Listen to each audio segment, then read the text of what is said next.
سبح لله ما في السماوات وما في الأرض وهو العزيز الحكيم.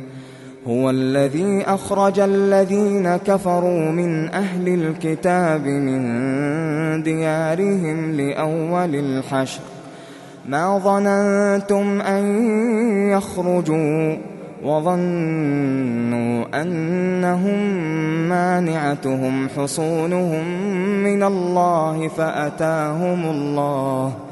فأتاهم الله من حيث لم يحتسبوا وقذف في قلوبهم الرعب يخربون بيوتهم بأيديهم وأيدي المؤمنين فاعتبروا يا أولي الأبصار. ولولا أن كتب الله عليهم الجلاء لعذبهم في الدنيا ولهم في الآخرة عذاب النار ذلك بأنهم شاقوا الله ورسوله ومن يشاق الله فإن الله شديد العقاب. ما قطعتم من لينة أو تركتموها قائمة على أصولها فبإذن الله وليخزي الفاسقين. وما أفاء الله على رسوله منهم فما أوجفتم عليه من خيل ولا ركاب ولكن الله يسلط رسله على من يشاء والله على كل شيء قدير. ما أفاء الله على رسوله من أهل القرى فلله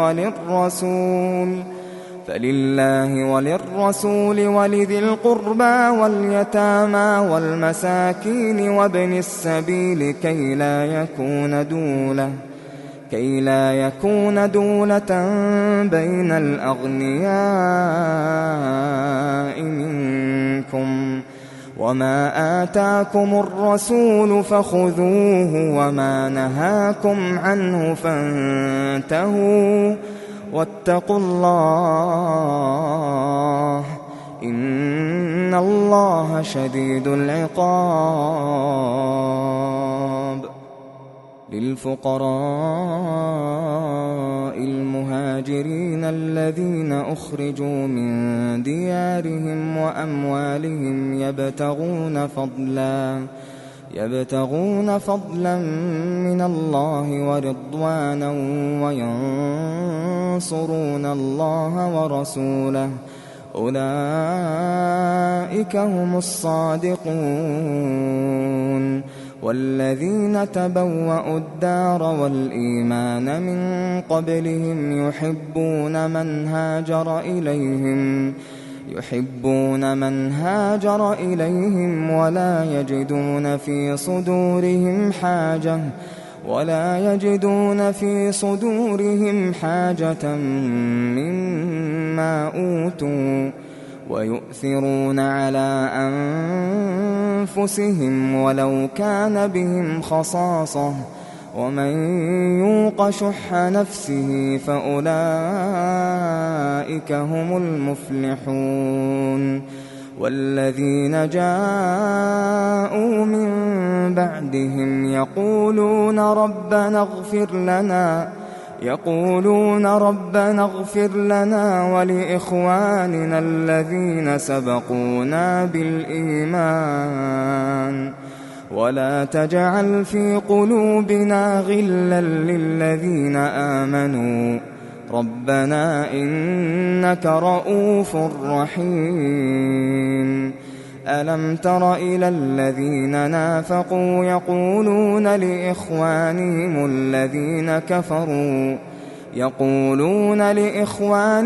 الذين كفروا من أهل الكتاب لئن أخرجتم لنخرجن معكم ولا نطيع فيكم أحدا أبدا وإن قوتلتم لننصرنكم والله يشهد إنهم لكاذبون لئن أخرجوا لا يخرجون معهم ولئن قوتلوا لا ينصرونهم ولئن نصروهم ليولن الأدبار ثم لا ينصرون لأنتم أشد رهبة في صدورهم من الله ذلك بأنهم قوم لا يفقهون لا يقاتلونكم جميعا إلا في قرى محصنة أو من وراء جدر بأسهم بينهم شديد تحسبهم جميعا وقلوبهم شتى ذلك بأنهم قوم لا يعقلون كمثل الذين من قبلهم قريبا ذاقوا وبال أمرهم ولهم عذاب أليم كمثل الشيطان إذ قال للإنسان اكفر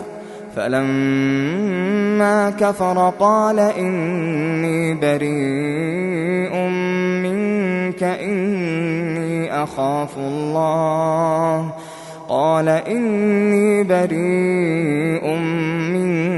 إني أخاف الله رب العالمين فكان عاقبتهما أنهما في النار خالدين فيها وذلك جزاء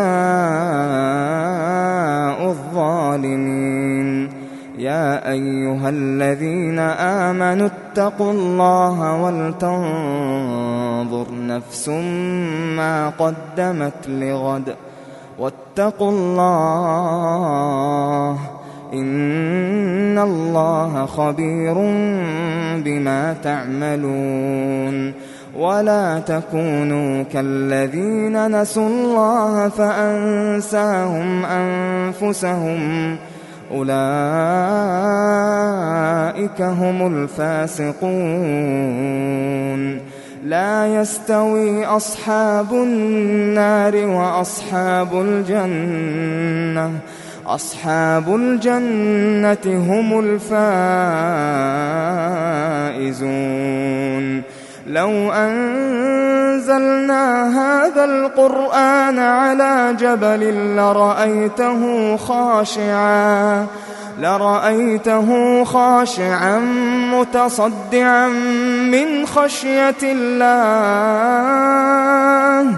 وتلك الأمثال نضربها للناس لعلهم يتفكرون هو الله الذي لا إله إلا هو عالم الغيب والشهادة هو الرحمن الرحيم هو الله الذي لا إله إلا هو الملك القدوس السلام هو الله الذي لا إله إلا هو الملك القدوس السلام المؤمن المهيمن العزيز الجبار المتكبر سبحان الله عما يشركون هو الله الخالق البارئ المصور له الأسماء الحسنى يسبح له ما